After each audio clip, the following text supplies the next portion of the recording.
आश्चर्य है, हमारे प्रत्येक वचन पर हुंकार कौन भर रहा था? कौन है वो प्राणी जो हमारी आज्ञा के बिना इस दिव्य ब्रह्म ज्ञान के संदेश को सुनकर हुंकार भर रहा था? उपस्थित हो।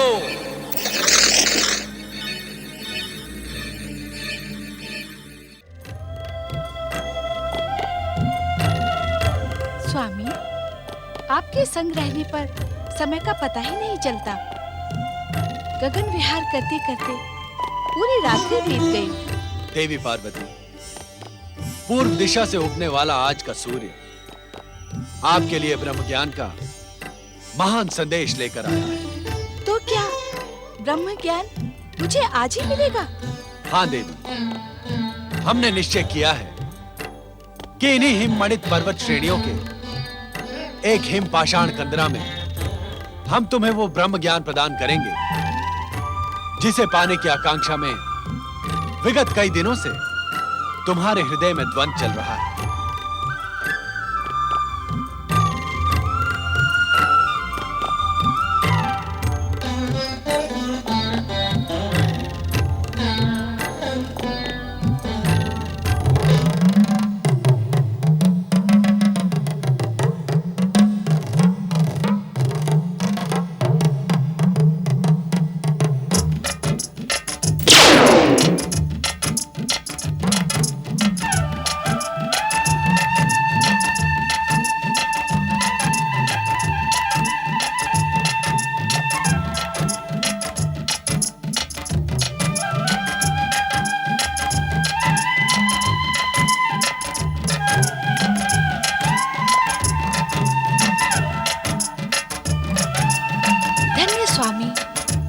प्रकृति के सुंदर, शांत, मनोरम स्थान को देखकर मेरी आत्मा प्रसन्न हो गई है। देवी पार्वती, ब्रह्म ज्ञान प्राप्त करने के उद्देश्य से तुम जिस गुफा में खड़ी हो, वो प्रकृति के गूढ़तम रहस्य से भी अधिक गूढ़ और रहस्यमयी। इस सुंदर स्थान की ऐसी क्या विशेषता है स्वामी? इस स्थान का रहस्य आज से पूर्व किसी के सामने उल्लेखित नहीं किया गया है। हमारे अतिरिक्त इस समस्त संसार में सर्वप्रथम तुम इस स्थान में उपस्थित होकर यहां का रहस्य ज्ञात कर रही हो। उस रहस्य को ज्ञात करने के लिए मैं उद्विग्न हो रही हूँ स्वामी। तुम्हारी उद्विग्नता स्वाभाविक है पार्वती। पर्वतराज हिमालय के अत्यंत कठिन, गूढ़ तथा हिम से ढके मार्गों में स्थित यह पवित्र गुफा अमरेश्वर के रूप में हमारा अत्यंत रहस्यमयी एकांत निवास स्थान है। ये आप क्या कह रहे हैं स्वामी? हम सत्य कह रहे हैं देवी पार्वती। हमारे अतिरिक्त किसी भी जीवात्मा को अब तक यहाँ आने का विधान नहीं था। निस्संदेह स्वामी, ब्रह्म ज्ञान प्राप्त करने के लिए मैं विगत दिनों से व्यग्र हूँ, किंतु अब आपके इस रहस्यमय एकांत निवास का रहस्य जानने को उत्सुक हूँ। देवी पार्वती, सृष्टि निर्माण के उपरांत जब जीवन के साथ मृत्यु भी अस्तित्व में आई, तब मृत्यु एवं अंतकाल देवताओं को भी भयभीत करने लगा। भयभीत देवगण हमारी शरण में आए। तब हमने देवताओं को मृत्यु के भय से उबारने के लिए सदा अपने मस्तक पर सुशोभित चंद्रमा को निचोड़ा। अद्भुत, आश्चर्यजनक। निश्चित ही सदा आपके मस्तिष्क का स्पर्श पाने वाले चंद्रमा में अमृत विद्यमान होगा। हाँ पार्वती, चंद्रमा को निचोड़ने से अमरत्व का पान करके देवगण अमर हो गए। परंतु भोलेनाथ, इस पावन कथा का इस पवित्र अमरेश्वर गुफा से क्या संबंध? संबंध है देवी पार्वती। उस अमरत्व की कुछ बूंदें पृथ्वी के इसी क्षेत्र में गिरी। उन्हीं से अमरेश्वर की अमर गंगा अथवा अमरावती नदी बह निकली। अर्थात पतित पावनी अमरावती का प्रारंभ इसी स्थान से होता है। हाँ देवी, चंद्रमा को निचोड़ने से गिरी अमरत्व की बूंदों ने इस गुफा में पहुंच सकने वाले व्यक्ति की अमरता सुनिश्चित कर दी। अर्थात इस गुफा तक पहुंचने वाला व्यक्ति अमरता को प्राप्त कर लेगा। निश्चित। यहाँ की वायु, यहाँ के वातावरण में अमरत्व विद्यमान है, जो किसी भी जीवात्मा को जीवन मृत्यु से मुक्ति प्रदान कर अमर बना सकता है। तब तो मानव कल्याण के लिए ये महान स्थान है, क्योंकि मानव सदैव अमरता प्राप्ति का प्रयास करता है।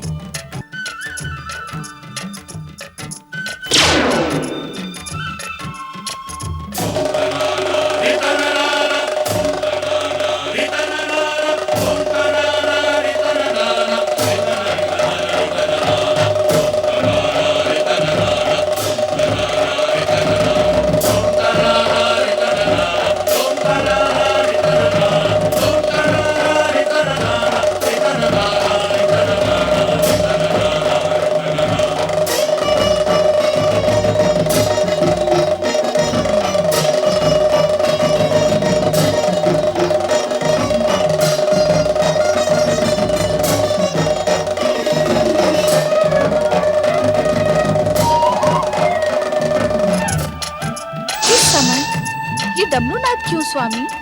देवी पार्वती, जिस प्रकार इस पवित्र गुफा में आने वाला जीव अमर हो सकता है, उसी प्रकार किसी भी जीव के कानों में दिव्य ब्रह्म ज्ञान पड़ जाने से वो ब्रह्मज्ञानी बन इस सृष्टि की समस्त व्यवस्था को छिन्न भिन्न कर सकता है। किंतु डमरूनाथ से क्या होगा? इस डमरूनाथ के भीषण स्वर से इस गुफा के आसपास रहने वाले जीव जंतु दूर भाग जाएंगे। क्या जीवन यहाँ भी है स्वामी? आश्चर्य है कि यह प्रश्न हमसे पर्वत नंदिनी पार्वती पूछ रही है। देवी, जीवित रहने की आकांक्षा जीवात्मा को कहां-कहां ले जाती है, यह जानकर आपको अपार आश्चर्य होगा। आश्चर्य तो मुझे इस गुफा को देखकर भी हो रहा है स्वामी। हम इसी आश्चर्यचकित करने वाले स्थान पर आपको ब्रह्म ज्ञान का अमर संदेश प्रदान करेंगे। इसी कारण भविष्य में यह गुफा अमरनाथ धाम के रूप में प्रसिद्ध होगी। जय अमरनाथ धाम। आज हमारे प्रिय मास श्रावण की पूर्णिमा है। आज के दिन जो श्रद्धालु शिव भक्त हमारी प्रेरणा प्राप्त कर यहाँ हमारे प्रतीक शिवलिंग के दर्शन करेगा, उसे अमरता के साथ ही साथ वैसा ही दिव्य ज्ञान प्राप्त होगा जैसा अब हम तुम्हें प्रदान करेंगे। अर्थात क्या अब प्रत्येक वर्ष श्रावण पूर्णिमा पर यहाँ आपका प्रतीक पूर्ण हिम शिवलिंग अवतरित होगा? हाँ देवी, आज से प्रत्येक वर्ष श्रावण माह में चंद्रमा के बढ़ने के साथ ही साथ मेरा प्रतीक हिम शिवलिंग अवतरित होकर पूर्णिमा के दिन पूर्ण होगा तथा चंद्रमा के घटने के साथ ही अमावस्या तक मुझ में विलीन हो जाएगा।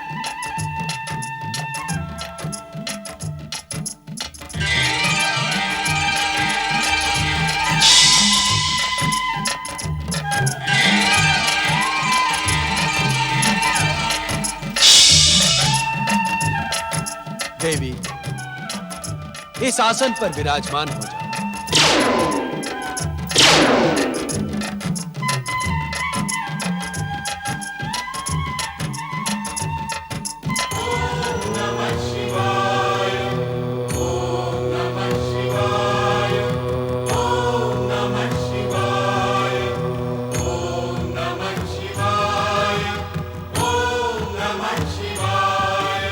ब्रह्म ज्ञान की कथा अत्यंत रहस्यमयी तथा कठिन है। हम ये ज्ञान तुम्हें समाधि अवस्था में प्रदान करेंगे। इसे कहते हुए हमें तथा सुनते हुए तुम्हें रोमांच का अनुभव, अतः सुनने की सहमति का हुंकार भरती है, जिससे हमें यह ज्ञात रहे कि तुम ध्यान से ब्रह्म कथा सुन रही हो। जो आज्ञा। शक्ति स्वरूपा पार्वती, तुम्हें यह ज्ञात हो कि पूर्व काल में हमने अपने निर्गुण दिव्य तेज से पंचक्रोशी नगरी का निर्माण किया। इसी पंचक्रोशी नगरी में श्री हरि विष्णु पुरुष के रूप में प्रकट होकर हमारे पंचाक्षरी मंत्र का प्रणव सहित ब्रह्म ज्ञान की साधना करते हुए जप करने लगे। ओम नमः शिवाय। हमारे इस पंचाक्षरी मंत्र के निरंतर जप से एक दिव्य ध्वनि का निर्माण हुआ।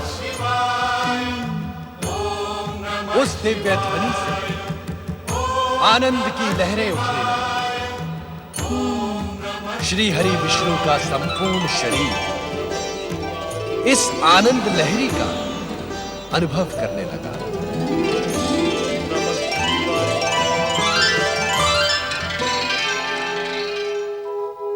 उनके शरीर से पवित्र ओमकारमय ध्वनि निकली।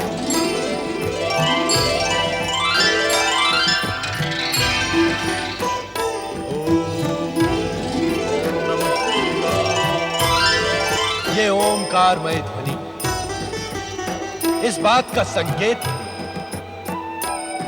कि परम पुरुष श्री हरि विष्णु को ब्रह्म ज्ञान का साक्षात्कार होने लगा था।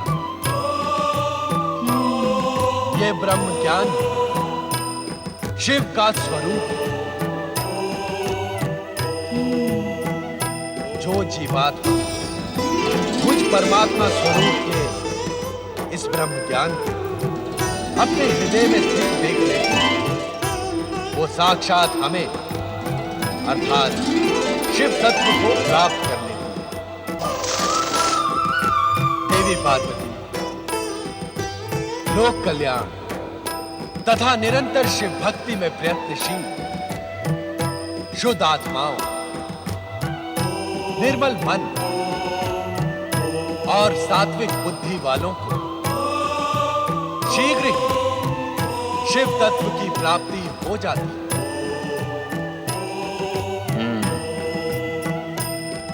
सृष्टि के कण कण में शिव तत्व की अनुभूति,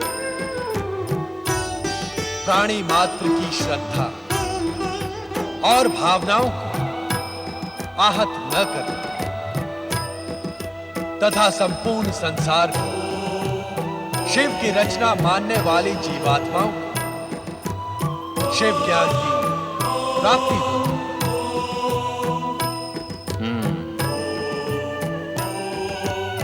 अपने को श्रेष्ठ और दूसरे को निकृष्ट न मानना, तप, जप और पवित्रता की ओर अग्रसर होने वालों के मार्ग में बाधक न बनने वाली अहंकार रहित जीवात्माओं को शिव भक्ति की प्राप्ति होती है। शिव तत्व, शिव ज्ञान और शिव भक्ति की प्राप्ति से मन, आत्मा और बुद्धि तेजस्वी तथा ओजस्वी बन जाती है। इतना प्राप्त कर लेने पर कुछ भी प्राप्त करना शेष नहीं बचता। शिव तत्व शिव ज्ञान और शिव भक्ति को प्राप्त करने का एकमात्र मार्ग है शिव चरणों में अपना जीवन समर्पित कर निरंतर हमारे पंचाक्षरी मंत्र ओम नमः शिवाय का जाप कर। हमारे इस पंचाक्षरी मंत्र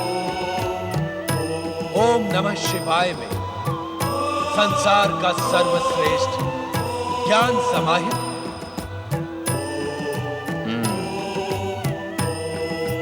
ओम अग्र पूजा को समर्पित त्रिदेवों का प्रतीक आदि स्वर।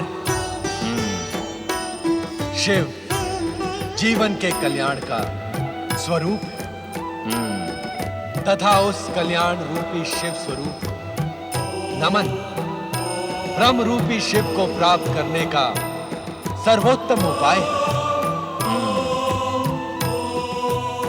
यही ब्रह्म ज्ञान का सत्य है, यही शिव की सुंदर रचना है। मेरे द्वारा प्रकट सत्यम शिवम और सुंदरम से युक्त यह ब्रह्म ज्ञान उन्हीं महाभागों को प्राप्त होता है जो मेरे स्वरूप में अगाध श्रद्धा रखते हैं।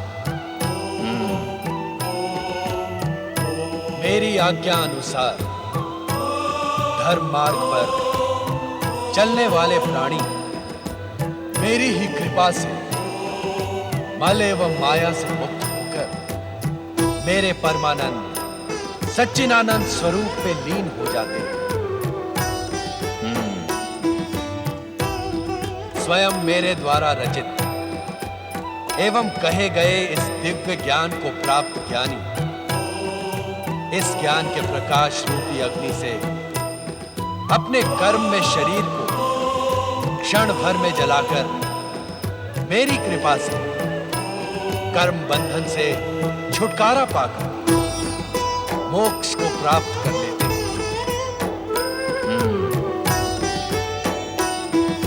तब इस सृष्टि का गोपनीय से गोपनीय रहस्य भी उसके सम्मुख रहस्य नहीं रह जाता, कारण कि वो स्वयं शिव तत्व प्राप्ति का प्रतीक बन जाता है।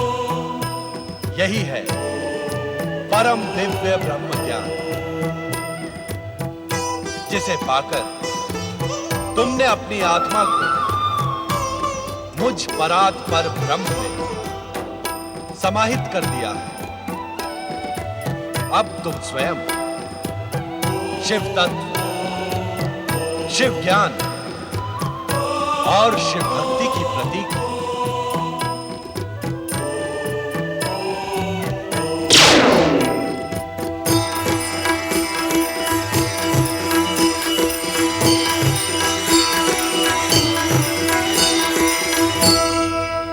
परंतु देवी पार्वती ब्रह्म ज्ञान प्राप्त कर सकें इससे पूर्व ही निद्रा मग्न हो जाती है और उनके स्थान पर श्रापित कबूतर रूपी ध्रौम्य ब्रह्म ज्ञानी हो जाता है।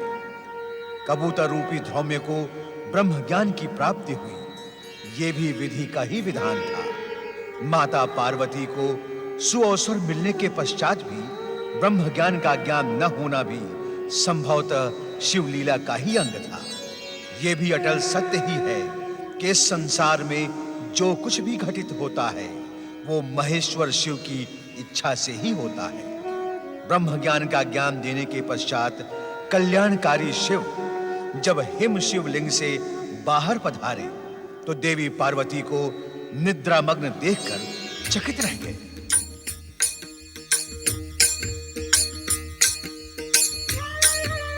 तुम सो रही हो पार्वती,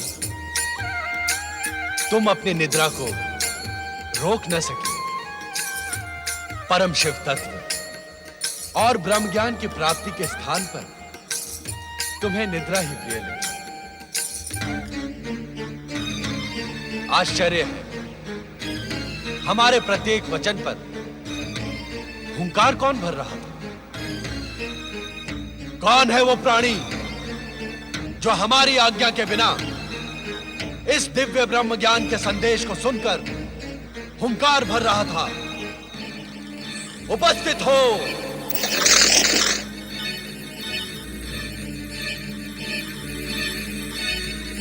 महादेव जी, आपकी आज्ञा के बिना तीनों लोकों में एक कण भी इधर से उधर नहीं होता। मुझे आपके डमरू नाद द्वारा इस स्थान पर पहुंचने का संदेश मिला। क्या आपकी इच्छा के बिना कपोत जैसा साधारण प्राणी इस भयानक शीत प्रदेश में एक क्षण में जीवित रह सकता है? इसके उपरांत भी यदि मैंने आपकी आज्ञा का उल्लंघन किया हो तो आप मुझे दंड दें भोलेनाथ। मैं पापी आपके दंड का ही योग्य हूं स्वामी। मन छोटा न करो ध्रुव। ये सारी माया हमने तुम्हें शाप मुक्त और ब्रह्म ज्ञान देने के लिए ही रची थी।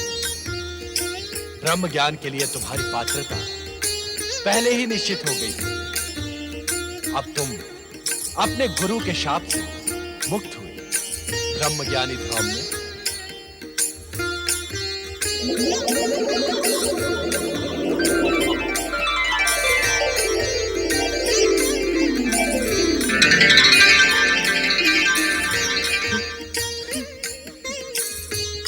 भोलेनाथ, भोलेनाथ, आप कृपा निधान हैं, दया के सागर हैं। शापग्रस्त धूम्य को कपोत योनि से मुक्ति देने के लिए आपने कितना कष्ट किया है। आप कैलाश से यहाँ आए। जय जय भोले भंडारी, जय शिव शंकर, जय जय शिव शंकर, जय जय शिव शंकर। ये मैं क्या देख रही हूँ? डमरू नाद के उपरांत भी इस गुफा में ये युवा ऋषि कैसे प्रकट हो गए? माता, मैं और ऋषि का शिष्य ध्रुव हूँ। भोलेनाथ की प्रेरणा से ही यहाँ उपस्थित हुआ हूँ। भोलेनाथ की प्रेरणा? हाँ माता, मैं शापग्रस्त ध्रुव कपोत वन आकाश में उड़ रहा था। तभी मुझे भोलेनाथ के डमरू नाद द्वारा इस स्थान पर पहुंचने का आदेश मिला। माता, आज भोलेनाथ की कृपा से मेरा पुनर्जन्म हुआ है। अन्यथा कपोत योनि से मुझे मुक्ति कौन प्रदान करता? मैं समझ गई स्वामी। इन्हीं ध्रुव ऋषि को शाप मुक्त कर ब्रह्म ज्ञान का उपहार प्रदान करने के लिए ही आप मुझे इस पवित्र अमरनाथ गुफा में लेकर आए। किंतु मेरा दुर्भाग्य देखिए स्वामी, पाकर भी मैं उस दिव्य ज्ञान से वंचित रह गई। मेरी अभागी निद्रा। पश्चाताप न करो पार्वती। तुम्हारा निद्रा मग्न होना भी हमारी ही लीला का अंग था। ध्रुव में अब तुम अपने गुरु के पास जाकर उनकी उद्विग्नता का शमन करो। हमारी आराधना करते हुए भी वे दुखी हैं। उनका मन अस्थिर है। तुम उन्हें दिव्य ब्रह्म ज्ञान प्रदान करो जो तुम्हें हमसे प्राप्त हुआ है। हाँ ध्रुव में एक शिष्य का अपने गुरु के प्रति यही कर्तव्य भी है। एवं संभवतः आने वाला भविष्य इस बात का साक्षी होगा कि तुमसे अधिक मूल्यवान गुरु दक्षिणा किसी भी शिष्य ने अपने गुरु को प्रदान नहीं की। जो आज्ञा माता। ध्रुव में हम तुम्हारे विनम्र स्वभाव और सदाचार से प्रसन्न होकर तुम्हें दिव्य शक्तियां भी प्रदान करेंगे।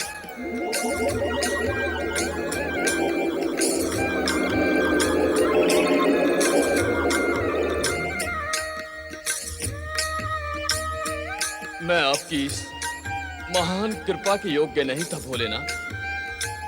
भगवान, अब मुझे आज्ञा दी, जिससे शीघ्र अतिशीघ्र मैं अपने गुरु को विषाद मुक्त कर सकूं। ओम नमः शिवाय। स्वामी, क्या मैं अब भी ब्रह्म ज्ञान से वंचित रहूंगी? धैर्य रखो देवी, समय आने पर इस प्रश्न का उत्तर तुम्हें अवश्य मिल जाएगा। अपने मन की उद्विग्नता का शमन करो देवी। तुम्हारे मन में जो प्रश्न जन्म ले रहे हैं, उनका निसंकोच उल्लेख करो। स्वामी, ये अमरनाथ गुफा आपके ब्रह्म ज्ञान प्रदान करने से ब्रह्म भूमि बन गई है। इसके शांत तथा आध्यात्मिक वातावरण ने मेरे मन को प्रफुल्लित कर दिया है।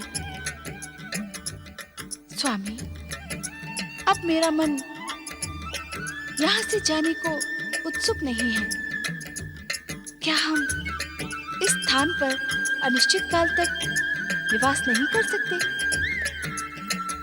तनिक अपने नंदी तथा अन्य शिव भक्तों के साथ ही उन प्रियजनों की भी चिंता करो पार्वती, जो अपने समस्याओं के समाधान के लिए हमारी शरण में कैलाश पहुंचते हैं। हमें कैलाश पर ना पाकर सभी भक्त एवं प्रियजन भी ब्रह्म ज्ञान के लिए प्रयत्नशील होंगे। इससे उन सबका कल्याण होगा। माँ के हृदय में ममता का ही वास होता है। जो ज्ञान तुम स्वयं प्राप्त न कर सकी, उसे अपने भक्तों को प्राप्त कराने के लिए कितनी ललायत हो तुम। तुम्हारी इच्छा का सम्मान करते हुए हम तब तक यहां निवास करेंगे जब तक तुम स्वयं कैलाश जाने की इच्छुक नहीं होती। किंतु क्या स्वामी? हम यहां इस रूप में न रहकर हमारे प्रतीक हिम निर्मित शिवलिंग में ज्योति स्वरूप में निवास करेंगे। जो आज्ञा स्वामी।